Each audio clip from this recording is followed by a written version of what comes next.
Moi, quand j'étais jeune, j'écoutais les BGM voilà, qu'on achetait soit en CD très cher à Junko en apport, ou voilà, qu'on récupérait d'une façon ou d'une autre parce qu'on n'avait pas internet à l'époque. Et c'est vrai que je les ai beaucoup écoutés et j'ai toujours voulu voir un concert de ces musiques en fait. J'étais très fan des BGM, bien sûr des animés à la base et de leurs BGM. Et j'ai toujours voulu les voir en musique en concert. Donc quand j'ai eu l'occasion de me rapprocher de ça avec le jeu vidéo, j'ai sauté dessus. Et puis après j'ai voulu produire du dessin animé vraiment. Alors, en commençant avec One Piece, les Chevaliers du Zodiac, maintenant c'est Sailor Moon. Alors est-ce que le public était au rendez-vous? Heureusement oui. Alors ce qui est assez drôle c'est qu'il n'a pas forcément été au Japon parce que dans les années 80 il y avait quelques concerts symphoniques de BGM. Alors je parle vraiment de musique sans chanteur. Et comme les concerts ne marchaient pas forcément, il y a eu Yamato, il y a eu Gundam, il y a eu des choses comme ça ne marche pas forcément, donc les Japonais ont arrêté. Ils ont continué bien sûr les concerts avec chanteurs, les idols, les seiyuu, les chanteurs de variété, mais ils ont arrêté quasiment les concerts de BGM, et du coup ils sont souvent même encore maintenant surpris du succès que ça a à l'étranger, parce que curieusement en Occident il y a vraiment une attente des demandes des fans qui aiment les musiques et qui veulent voir les musiques. Bien sûr ils sont contents quand il y a le chanteur qui fait une ou deux chansons, mais ils sont aussi très contents d'avoir les musiques. Et c'est vrai, quand on a fait One Piece, les gens venaient un peu peut-être par curiosité, parce que c'était One Piece.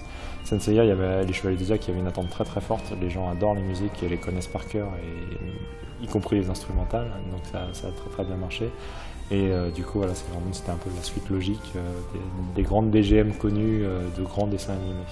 On a un public de nostalgique pour les Chevaliers du Zodiac. Pour Sailor Moon, je pense aussi un public de nostalgique, surtout que le concert concerne la série des années 90 et pas les séries plus récentes. Donc des gens qui l'ont vécu à cette époque. Et c'est vrai que la plus jeune génération qui les a pas connues, ces séries-là, est un peu plus hermétique à ces concerts-là. Inversement, One Piece, c'est le contraire. On a un public beaucoup plus jeune et beaucoup plus récent en fait dans l'animé, dans le monde de l'animé.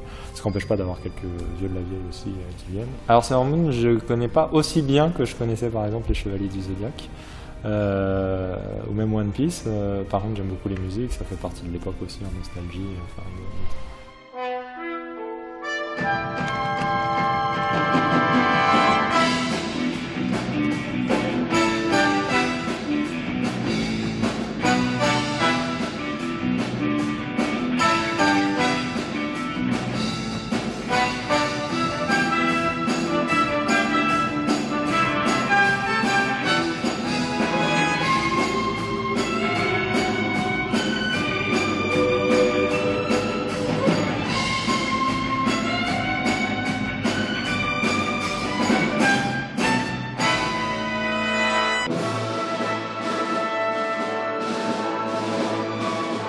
Ça fait quelques années qu'on travaille à monter notre propre orchestre, en fait, à réunir des musiciens de plusieurs autres orchestres, prendre le meilleur de chaque orchestre pour travailler sur ce genre de projet. Parce qu'il y a une culture un peu différente entre la musique purement classique et ce genre de projet qui demande un travail complètement différent. Un travail comme Sailor Moon, par exemple, il y a une grosse section électrique. Il faut vraiment coller à l'image, il y a un clic pour qu'on soit parfaitement synchro avec les images. Donc c'est vraiment un travail complètement différent d'un concert classique au sens traditionnel du terme, d'œuvre d'avant. Et c'est vrai que c'est un travail spécial pour les musiciens, c'est une approche spéciale pour les musiciens.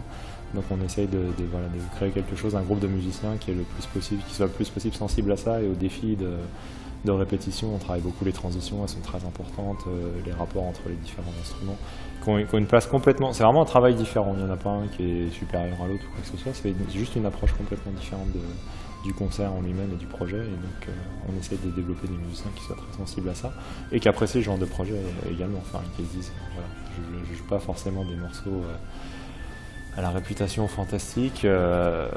Inversement, par contre, il y a beaucoup de public. Enfin, c'est la grosse différence avec un concert de musique classique. Il y a un vrai public, il y a un enthousiasme dans les publics. On a beaucoup de musiciens classiques qui me disent la première fois que j'ai une standing ovation, alors qu'ils ont 20 ans de métier. Enfin, voilà.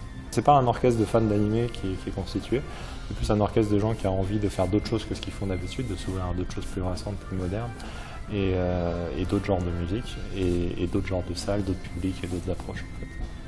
Moi, je reste persuadé qu'on découvre un animé par l'animé, en fait, pas par la musique. Et du coup, quand on ne l'a pas vu, l'approche à la musique est différente parce qu'on touche beaucoup. Pour moi, il faut être connecté à une musique. Quand vous aimez une musique, pour une raison ou pour une autre, vous êtes connecté. Le tube de l'été, ça vous rappelle votre souvenir. Un autre tube, c'est parce que à cette période-là, vous traversiez quelque chose, donc ça vous rappelle ça. Et la musique d'animé, vous êtes connecté parce que vous avez regardé l'animé et vous repensez à tout ce que vous avez vécu, comme sentiment triste, joyeux, etc. de l'animé. Est-ce qu'on peut se passer des vidéos? J'ai envie de vous dire oui et non. Alors, au Japon, curieusement, ils font beaucoup de concerts sans les vidéos, et pas forcément pour des problèmes de droit ou d'histoire, c'est parce qu'ils préfèrent faire le concert juste pour la musique, pour que les gens ils viennent que pour la musique. En Occident, c'est le contraire, ça fait vraiment, quand il y a un concert sans vidéo sur un dessin animé, un film, etc., ça fait très bizarre. Ça aide à l'expérience de deux façons. Pour les fans, ça aide à revivre, ça intensifie l'effet de la musique, parce qu'on voit la musique et on revit la scène en vidéo. Et pour les gens qui ne connaissent pas, inversement, ça rend le concert plus facile. L'idée de base, c'est quand même de retrouver toutes les scènes les plus appréciées, en tout cas en France, en Europe. Et puis les scènes qui collent aux musiques, enfin d'essayer de coller aux musiques. Pour le futur des ciné-concerts de dessins animés, il est très dur à voir, pour plusieurs raisons. C'est que le monde du dessin animé, c'est un petit monde. Enfin, en tout cas, je parle de dessin animé japonais. Ça reste un petit marché, déjà comparé aux jeux vidéo ou comparé même aux dessins animés américains.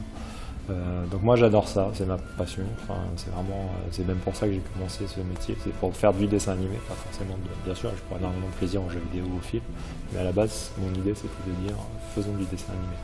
Donc j'ai certainement pas envie d'abandonner.